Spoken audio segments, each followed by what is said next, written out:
bringing you the latest news from Lubbock High Athletics. This is the Westerner Fan Zone podcast from 100.7 The Score. Welcome back on a Tuesday night.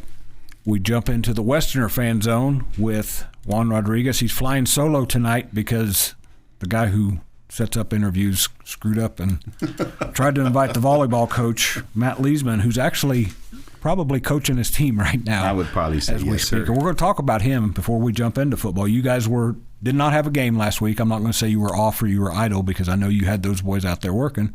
Yes, sir. We're going to talk about your big game on Thursday night, though. We're going to talk about your volleyball team because you're very connected, very involved, and I know Matt Leesman's become I don't know if he's your left-hand man, your right-hand man. Maybe he's helped you in all kinds of ways. Definitely say a mentor as well. Good. Well, somebody there you go. that I can talk to. And he's been there a long time. Absolutely. He shocked me when he told me how long he'd been there.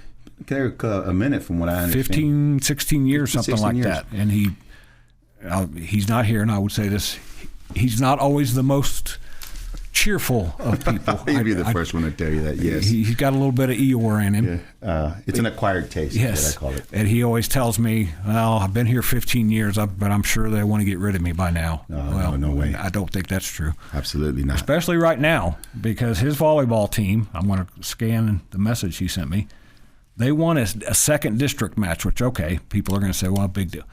Lubbock High in volleyball has not – he said they won 2 district matches last year. I thought they just won the one against Coronado. Maybe I missed one. But winning a second district match, especially in that district, is a feather in the school's cap and his players' cap. They may win. They've still got a chance to win a few more. I don't know if they can make a run at the playoffs in that district because that's a monstrous district Absolutely. in volleyball. But taking those steps, just like you guys with what you're doing right now, how much does that help morale at the school to have your team doing what it's doing, 3-1 right now, have the volleyball girls taking steps like that? How different is this school year right now? Well, I think it's really, really different for us, and I think the atmosphere is, it's contagious, and I think it's one of those where our student body and our community feels really good about what we're doing. I constantly talk to different people out there in the community, and they just love what's happening right now with our school and our campus, and we talked about it as a staff. I'm not going to mention which magazine or whatever, but we were picked 0-10 this year, and just in the football program alone. And, for us to be in the situation that we're in now at 3-1 when playing some great ball teams and some competitive teams, and still be in the situation that we're getting ready to play on Thursday night, it's definitely catching, put us in a good situation. And we're a lot healthier going into Thursday night than we've been in the last couple of years as far as district openers.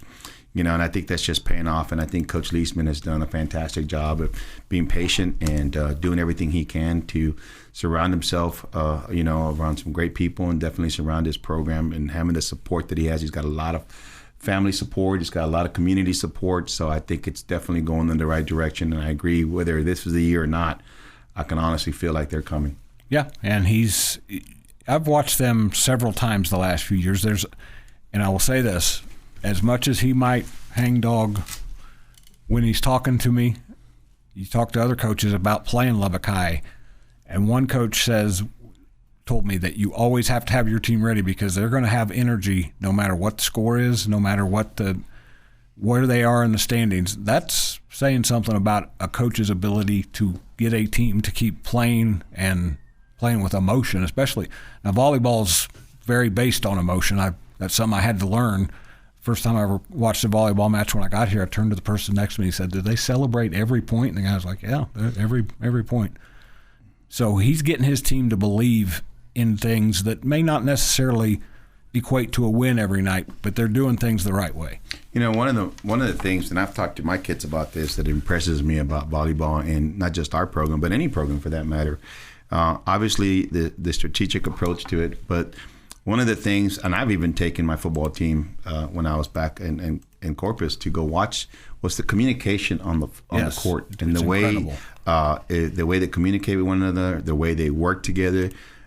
It's in sync and it's in unison. And in order for a team to rework and be productive, they all got to be on the same page, and that comes through just verbal communication and being able to almost feel each other on the court, to know their awareness and court awareness. And it's like anything. I think it's just really important. And So I've been really impressed with them, and I think their communication is great. I think what they do on the court on the court is outstanding, and I'm glad that I got the chance to watch them. I haven't been able to watch them as much as I like to, just because tonight is obviously our night. I'm always dragging you in here on Tuesday nights. And of course, Friday nights, but I was able to see them last week, and I just love the way they play. They play with heart, and they play with a lot of pride, and I just think it's really important for them to continue to do what they're doing, and I'm excited for him, his staff, and importantly, his girls.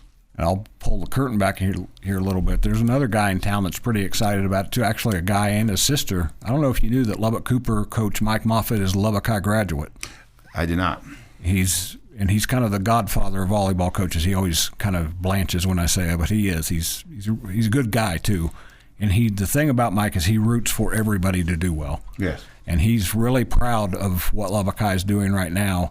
And he even told me that obviously he didn't play volleyball. His younger sister, Jen Platten, who's the All Saints coach, did. And she's said the same thing. She's excited that there's some energy and kind of sizzle around Lubbock High volleyball now. Absolutely. And it's exciting to see just, the crowd, the kids, the fans, and everybody just, flocking to a game and to get them to go out there and cheer those young ladies that put extremely a lot of work. And there's just so many great things that are happening with it, off the field, on the field. And I'm always going to applaud all programs, from our band, who did an outstanding job with the extravaganza, to our pom team, to our cheer team. Everyone is doing a fantastic job, and I just love watching them.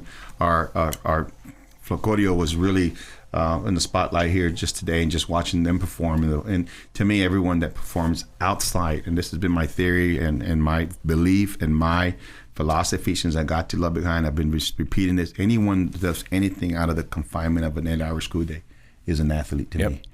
And they deserve that type of praise and that recognition. And they're working hard. Absolutely. That's the thing and I will tell you, as the father of a former cheerleader who's now a Rough Rider, there is hard work going on behind the scenes that every kid, I'm one of those people like you that believes every kid should have something other than just going to school and opening a book and doing homework. Amen to that. They should find something to do. We've talked a lot about Lubbock High stuff other than football. We're going to come back after the break and talk about this man's football team that is 3-1, accomplished a lot of things those first 4 weeks, and now they jump into district play Thursday night against Tascosa at Lowry Field. This is Randy Rosetta with 100.7 FM, and we're in the Westerner Fan Zone. Breaking down Lubbock High sports. This is the Westerner Fan Zone podcast from 100.7 The Score. I believe we're on Fox News now on TV. Hopefully it's on there.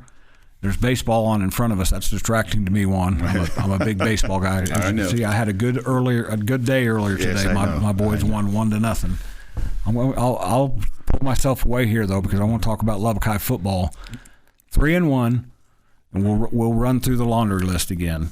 You've won 3 games in a row for the first time since 1975. You've won 3 games in a season for the first time since 2012. You're 3-1 for the first time since 2001. And as Al Pacino said in the movie Scent of a Woman, you're just getting warmed up. Yeah.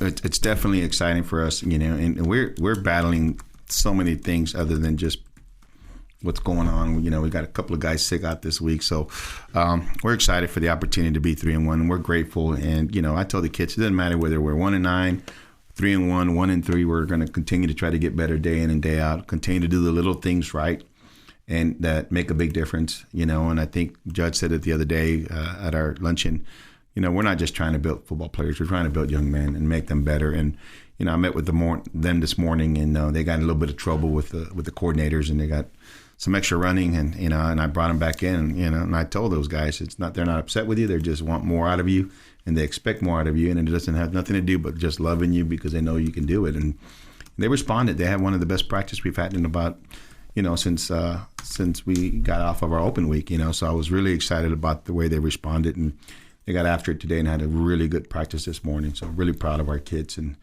just got to love them. They're hard not to. And you need to have good practice this week because you take on a Tascosa team that went through a grinder. They went through a meat grinder in pre-district and found a way against Coronado, because Coronado came out and played well against them last Friday up at Dick Bivens Stadium. Had the lead at halftime. We're doing some good things, and then kickoff return for a touchdown, a fumble recovery, a fumble touchdown return late, and Tascosa found a way. They didn't have great numbers, didn't but they found a way, and that's what Tascosa has done for years and years. I'm going to mention this game once, and then we're going to not mention it again. Last time they played Lubbock High, I know you've heard the score, seen the score. Yep.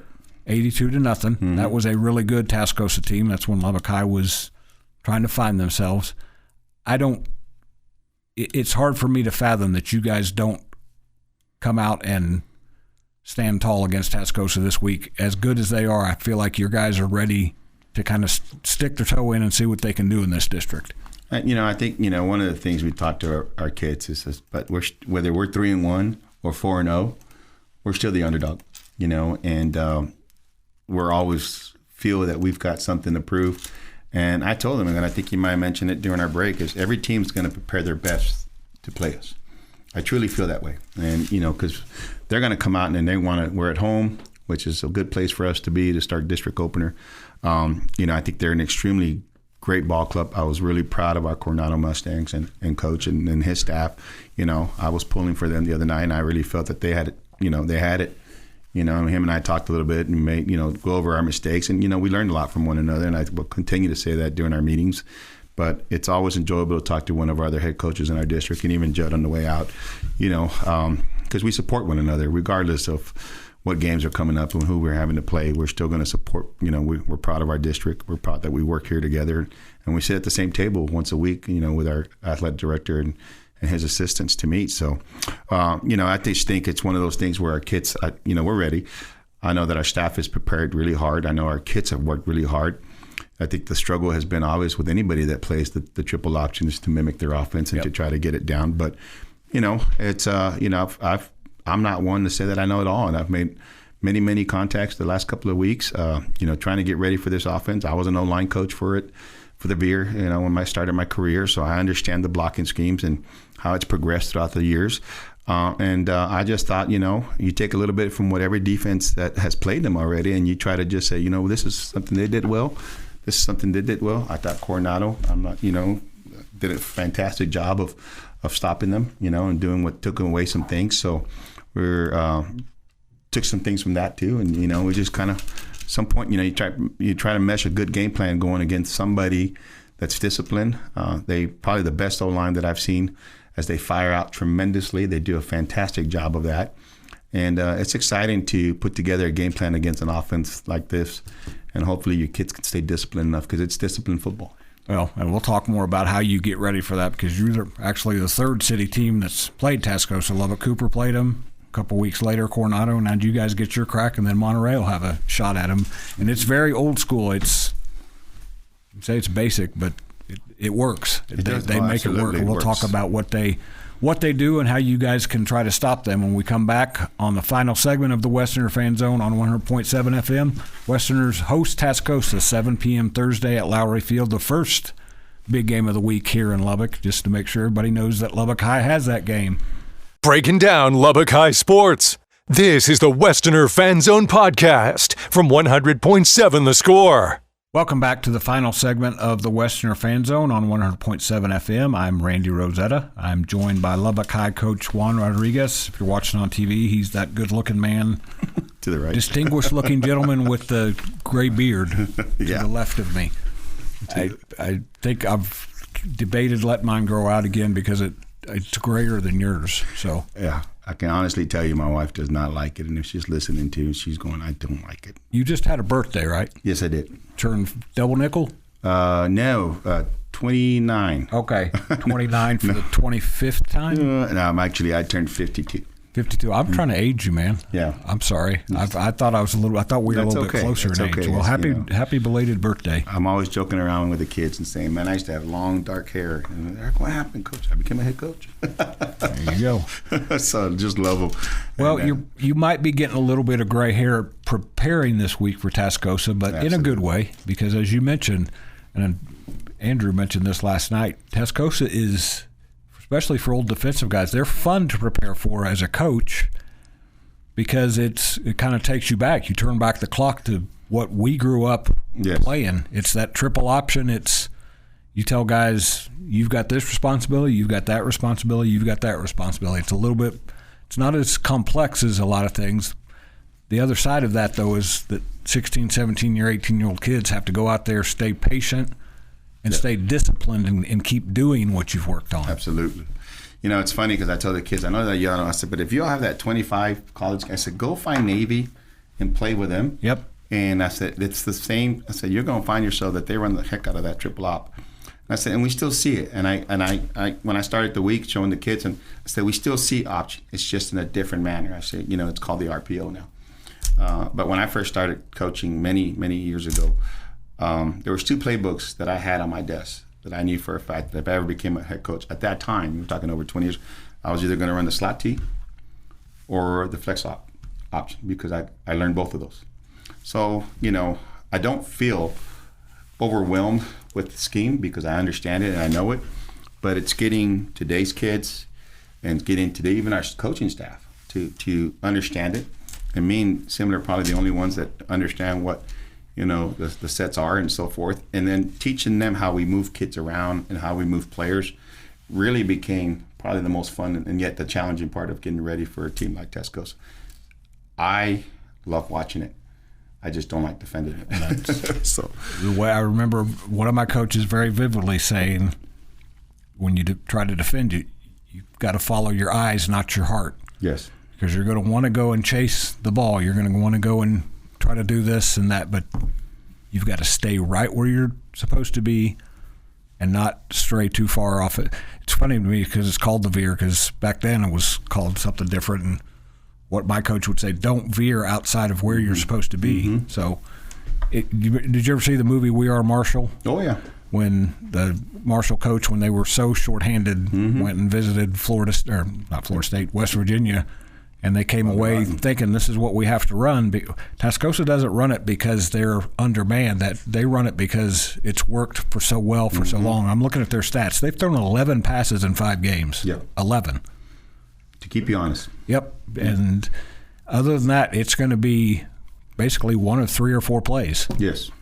You know, I've kind of done. They do a great job, and you know, and their playbook is and I don't want to insult them by saying it's basic, but it's what they do, and they're great at it, and they do a great job of blocking it and understanding.